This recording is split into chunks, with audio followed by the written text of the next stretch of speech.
Halo semuanya, kembali lagi bersama aku, Fatimah Saleha di channel Ungu Film.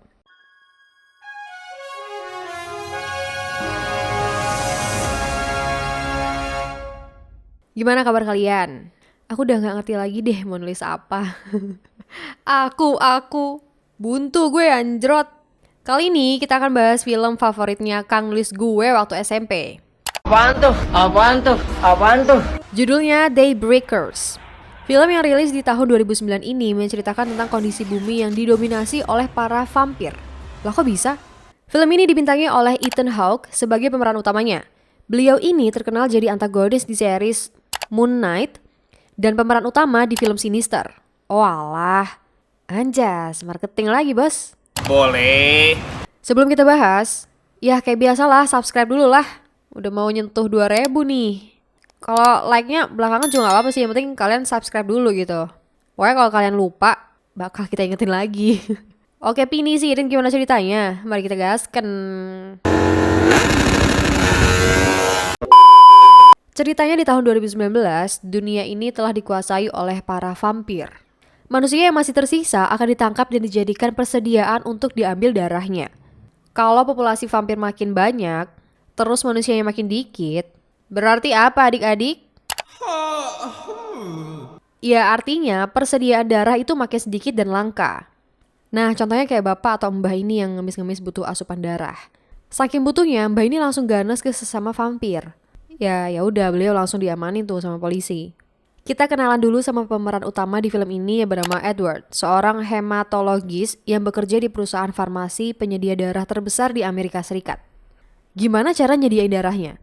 Ya manusianya dijadiin kayak ternak, diambil darahnya, dan disediakan ke masyarakat vampir. Udah gitu aja. Oke.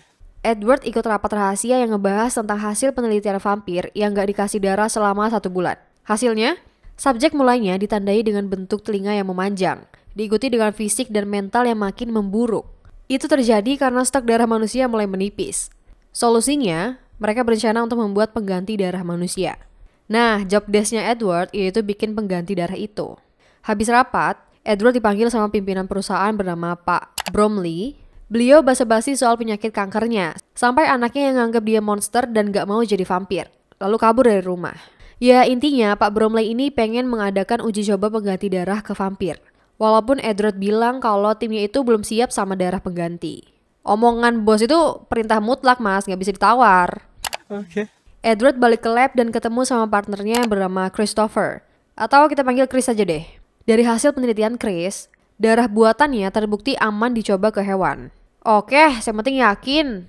Timnya Edward mulai uji coba ke seorang prajurit vampir di depan orang-orang penting. Awalnya sih aman terkendali, tapi lama-kelamaan ada efek samping yang kelihatan jelas dari si prajurit. Dan akhirnya meledaklah tuh badannya si prajurit. Edward pulang ke rumah sambil ngudut dan perhatiin telinganya yang mulai memanjang. Saking bengong lihat kamera, dia hampir nabrak pembatas jalan yang tajam, sedangkan mobil satunya nabrak trafo. Edward turun dan ngecek kondisi, tapi tangannya dipanah sama seorang wanita bernama Audrey dan beberapa orang lainnya. Sempat debat singkat lah tuh mereka, sampai mobil polisi terlihat mendatangi mereka. Edward menawarkan bantuan untuk bersembunyi di mobilnya. Ya, nggak ada pilihan lain, mereka masuk ke dalam mobil yang dilengkapi dengan sistem pelindungan matahari, yang bikin Audrey dan kawan-kawan nggak kelihatan dari luar. Sambil Edward mengatasi polisi yang lagi patroli, Audrey ngelihat name tag Edward yang seorang dokter darah. Setelah aman, Audrey bilang makasih dan cabut dari sana. Sampailah Edward ke rumah dan menikmati me time sebentar. Lalu masuklah adiknya Edward bernama Frankie, yang baru cuti setelah menjalani tugas sebagai tentara selama beberapa bulan. Dia memberikan hadiah ulang tahun buat Edward yaitu sebotol darah manusia murni. Wow, bukannya jagong atau kangen-kangenan gitu kan? Ini malah debat kusir soal kepunahan manusia dan vampir. Frankie emosi dan ngelempar botol berisi darah ke dinding lalu pergi dari rumah. Waduh, boeman juga tuh darah. Lah, tiba-tiba ada sosok monster yang masuk ke dalam rumah mereka dan meminum darah yang ada di dinding dan di gelas. Frankie melawan, tapi malah terpental dan pingsan. Edward terus memanggil Frankie hingga kembali sadar. Frankie segera mengambil pisau dapur dan melukai monster itu di bagian tubuhnya. Sampai akhirnya dia berhasil menebas kepala makhluk itu. Polisi datang amanin TKP. Dari hasil penyelidikan, Edward bikin kaget kalau monster tadi adalah seorang tukang kebun yang di sekitar rumah Edward. Lah, Perasaan baru lihat 2 minggu yang lalu nyiram kebun. Kok mendadak jadi gitu dah? Cepet bener ya jadi monsternya ya? Lah bisa gitu ya? Iya ya. Siang harinya, Edward dibangunkan sama kehadiran Audrey dari pintu belakang. Audrey nawarin solusi buat Edward untuk mengatasi krisis. Dia ngasih alamat untuk ketemu, tapi harus sendirian. Abis itu cabut entah kemana. Frankie dari tadi udah dengerin dari balik tangga dan kepo sama percakapan tadi. Ya udahlah kids, anggap aja itu tetangga sebelah mau minjem tangga buat benerin atap. Oke. Di hari H, Edward mutusin buat datang ke tempat janjian. Janjian lah mereka. Audrey udah nunggu dan nyuruh Edward pergi ke pohon gede. Disitulah Edward ketemu sama seorang bapak tua bernama Lionel Messi. Enggak dong, Lionel Cormack. Atau kita panggil aja Elvis. Oke. Dia itu dulunya vampir, tapi sekarang berubah menjadi manusia. Edward terherman-herman dong, kok bisa gitu kan? Gue juga terherman-herman. Siapa namanya Herman? Kamu nanya? Sayangnya, pertemuan Edward ketahuan sama Frankie yang udah gercep nyandra Audrey duluan. Frankie nyuruh kakaknya buat gak usah aneh-aneh ngumpul sama manusia ini. Tapi si Edward ini kayak gak mau gitu. Situasi makin buruk ketika mobil militer berdatangan ke arah mereka. Audrey dan Elvis terpaksa melumpuhkan Frankie lalu kabur pakai mobilnya Edward. Kejar-kejaran pun terjadi. Dari pelindung kaca yang tembus ke dalam mobil, kamera mobilnya rusak, gantian sopir, sampai ngelewatin jembatan yang udah rusak. Ya, mereka akhirnya berhasil kabur dan berkendara sampai malam hari tiba. Mereka akhirnya berhenti di sebuah sungai. Edward merasa bersalah sama adiknya, tapi ya udahlah. Udah terlanjur juga kan ngikut sama manusia. Elvis lanjut cerita kalau dulu dia jago modif mobil. Siang hari di tempat ini, dia nabrak pagar pembatas sampai terpentar keluar mobil dan terpapar sinar matahari. Dikiranya udah tewas. Ajaibnya dia malah berubah jadi manusia. Di sisi lain, Frankie dipanggil sama Pak Bromley. Mereka berdua ini tuh, apa ya? Mereka berdua ini tuh menikmati hidup sebagai vampir karena dulunya mereka gak guna gitu jadi manusia. Sama-sama satu visi dan misi, Pak Bromley ngasih tugas khusus ke Frankie untuk menangkap Edward. Saat perjalanan ke markas, Audrey baru sadar kalau telinga Edward memanjang, yang artinya Edward udah gak lama minum darah. Audrey menyayat tangannya sendiri dan memberikan darahnya kepada Edward. Awalnya Edward menolak, tapi demi meyakinkan Audrey dan orang-orang di markas, Edward akhirnya mau minum darah. Mereka bertiga akhirnya sampai di markas yang dulunya adalah bekas pabrik pembuatan wine milik keluarga Audrey. Edward dikenalin sama pria Jarvis, di mana dia berhasil menemukan manusia lainnya berkat alat komunikasi yang dia buat. Mereka berdua sempat saling menyemangati sebelum akhirnya Jarvis dan yang lainnya pergi untuk menjemput manusia lain. Lalu ada mantan vampir dan politisi bernama Wes Turner. Dia punya koneksi di pemerintahan yang sama-sama satu visi untuk menyelamatkan kepunahan manusia. Edward, Wes, dan Elvis merasa bertanggung jawab untuk mewujudkan visi itu. Oke. Sementara itu kondisi masyarakat di perkotaan makin meresahkan. Persediaan darah manusia semakin menurun, vampir liar makin gak terkendali, dan jatah darah manusia makin dibatesin. Contohnya ya kayak toko kopi di bawah tanah ini. Ada aja orang yang memberontak hanya karena pengen minum darah manusia lebih banyak. Edward ngecek darah Elvis saking gak percaya. Ya soalnya dia pernah naruh darah vampir di bawah sinar matahari tapi gagal. Pusing gak dapet jawaban, Edward udut dulu biar pikirannya bisa jalan lagi. Seenggaknya Audrey dapat kabar dari Jarvis kalau misinya berhasil dan OTW balik ke markas. Mereka berdua ngobrol sebentar, lalu Edward nanya soal cara kerja tangki fermentasi anggur. Nah dari situ dia dapat ide buat eksperimen dengan kondisi yang pernah Elvis alami. Apa iya bisa bang? Bisa dong. Mereka bertiga memodif tangki fermentasi yang tujuannya untuk mengendalikan api dan sinar matahari yang bakal diterima tubuh Edward. Di malam hari, Jarvis masih dalam perjalanan bersama dengan salah satu gadis yang baru aja diselamatkan sama dia. Lah, itu kan anaknya Pak Bromley yang namanya Allison. Pas ngobrol, tiba-tiba ban Jarvis mendadak bocor. Setelah dicek, dia ngasih aba-aba kalau mereka diserang sama tentara vampir. Ya percuma sih mas, orang kalian kalah jumlah. Ya jadi gak mungkin menang dah. Allison sempat menghubungi Audrey walau abis itu dia dibikin pingsan. Tentara vampir menyadap radio sehingga mereka menemukan lokasi markas.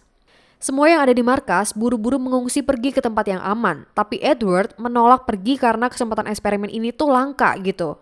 Ya udahlah, akhirnya Elvis dan Audrey ini bantuin Edward buat menjalankan eksperimen. Berhubung matahari mau terbit kan. Udah pasti Allison dibawa ke ruangan bapaknya. Mumpung sepi, dia ngambil pisau bening di meja kerja bapaknya. Setelah sekian lama, akhirnya Pak Bromley ketemu sama anaknya. Allison memohon agar teman-temannya dibebasin. Tapi namanya juga lagi krisis darah ya kan. Ya udah dipastikan mereka wassalam dah. Yang penting gue aman dulu karo bapak, katanya gitu. Okay.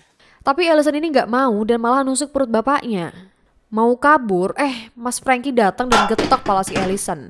Nah, dimulailah eksperimen Edward buat jadi manusia. Elvis mendampingi di tangki, sedangkan Audrey mantau dan ngasih aba-aba dari luar. Sementara mereka eksperimen, mobil tentara pada berdatangan ke markas. 2 kali, 3 kali, akhirnya Edward ini berhasil jadi manusia. Widih. Gak pakai banyak omong, mereka bertiga langsung sembunyi di dalam tangki besar ketika tentara vampir udah sampai di lokasi. Lalu di tempat lain, Pak Bromley memanggil Frankie. Abis basa-basi ngasih apresiasi, Pak Bos minta Frankie melakukan sesuatu. Apaan tuh? Beliau ternyata minta Frankie untuk mengubah anaknya jadi vampir. Lumayan ya minum darah gratis dari anaknya Pak Bos. Boleh. Ini fun fact nih ya buat kalian. Adegan favorit Kang nulis gue tuh ada di bagian Frankie pas ngegigit Allison. Ya elah mbak. Mau digigit sama Fat.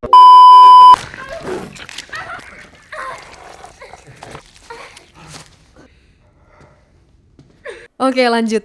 Edward akhirnya bisa merasakan hangatnya sinar matahari, lalu pergi bersama Elvis dan Audrey ke markas yang baru. Lah, kagetlah mereka ngelihat teman-teman markas udah pada wassalam. Mana kondisi badannya pada nggak karuan semua pula. Ya udah deh, mereka nggak ada pilihan lain selain menghadapi dunia vampir. Nah, nasibnya Allison ternyata nggak sesuai ekspektasi. Ceweknya dari awal kan nggak mau jadi vampir kan ya. Jatah darahnya nggak diminum, malah gigitin tangan sendiri. Ya tahu sendirilah. Cepat atau lambat, Allison bakal bernasib sama seperti tukang kebun di perumahannya Edward. Sementara itu di kota, petinggi negara sudah ngasih perintah buat membasmi vampir liar. Walaupun dulunya mereka adalah keluarga, kerabat atau pacar tersayang, ya mau nggak mau harus dimusnahkan di bawah sinar matahari karena udah mengganggu ketenangan masyarakat luas.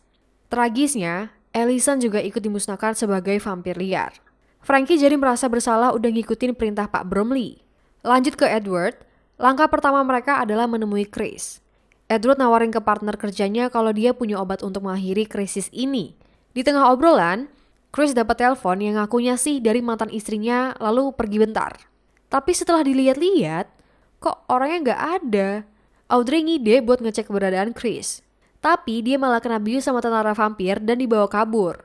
Karena posisi musuh nggak kelihatan, Edward dan Elvis mutusin buat kabur ke sebuah ruangan di bawah tanah. Mereka ternyata diikutin sama Frankie. Si adik ini nggak percaya kalau Edward balik lagi jadi manusia. Di sini kita tahu alasan Frankie merubah Edward jadi vampir. Ya sesimpel karena dia nggak mau Edward mati aja, jadi diubah jadi vampir. Tapi ya udahlah, itu masa lalu. Edward minta tolong ke Frankie untuk menyelamatkan Audrey. Pas situasi agak tenang, Frankie malah menggigit Elvis. Edward langsung ngejauhin Frankie dan niatnya mau dibunuh. Tapi dia terdiam setelah mendengar suara Frankie kayak sesak nafas. Edward menyerahkan diri ke perusahaan Bromley demi nyelamatin Audrey. Bener aja tuh, dia langsung dibawa ke Pak Bromley dan ketemu sama Audrey yang udah disandra. Edward mengungkapkan kalau dia nggak tahan jadi manusia dan pengen dirubah jadi vampir sama Pak Bos. Lalu dia bakal ngasih tahu caranya membiarkan manusia. Pak Bromley nggak peduli karena dia udah ada darah buatan ciptaan Chris. Beliau malah ngejek Edward karena kerjaannya nggak bisa satset kayak Chris. Edward bales ngejek Pak Bromley. Masa mau ngubah anak sendiri harus nyuruh Frankie? Pak Bos terlanjur emosi dan menggigit Edward. Dan itu memang yang diinginkan Edward. Karena cara instan buat ngembangbiakin manusia ya dengan cara minum darah mantan vampir. Oh alah, pinter juga ini si Edward. Seperti Frankie yang udah jadi manusia setelah minum darahnya Elvis dan Pak Bromley dari darahnya Edward. Edward menyandra Pak Bromley dan dijadikan umpan para tentara biar dia dan Audrey bisa kabur. Nasibnya Pak Bromley ini udah jelas tewas tercabik-cabik sama tentara. Sayangnya, mereka berdua dicegat sama beberapa tentara di pintu utama. Untungnya Frankie datang membantu, tapi gak lama banyak pasukan yang berdatangan. Waduh, ngeliat Frankie udah jadi manusia ya, auto tewas digigitin temennya sendiri sampai gak bersisa. Audrey terculik oleh petugas security saat Edward lengah, walau akhirnya mereka berhasil membunuh semuanya. Mereka melihat pemandangan mengerikan di luar sana lewat CCTV. Frankie udah fix mati. Tapi tentara yang minum darah Frankie, ia berubah jadi manusia. Tentara yang masih jadi vampir pada makan temennya sendiri. Gitu aja terus sampai tinggal beberapa tentara yang selamat. Edward dan Audrey keluar dari ruang petugas, tapi datanglah Chris dengan senapannya yang membunuh tentara yang tersisa. Dia gak pengen ada obat untuk kembaliin vampir jadi manusia. Pas mau nembak Edward, Elvis datang memanah Chris dan langsung meledak di tempat. Sebelum pergi, Edward meratapi mayat adiknya, sedangkan Elvis dan Audrey berpelukan. Saat itu juga matahari pun terbit menyinari mereka. Di akhir cerita, mereka bertiga pergi ke tempat lain untuk menawarkan obat dan mengembalikan populasi manusia di dunia ini. Haduh. Jadi begitulah cerita Daybreaker. Simple dan biasa aja sih ya. Tapi karena dulu kan nulis gue nontonnya pas SMP, jadi ya seru-seru aja. Gimana menurut kalian? Apakah bagus? Atau biasa aja dan ngebosenin? Tulis pendapat kalian di komentar ya. Request film atau series juga bisa sekalian di komentar. Atau kalau kalian punya cerita horor, bisa kirim ke email kita di bacahoror60@gmail.com. Pesan yang bisa kita ambil dari film ini adalah jangan lupa makan dan minum. Dah, itu. Sampai ketemu di pembahasan berikutnya. Bye-bye.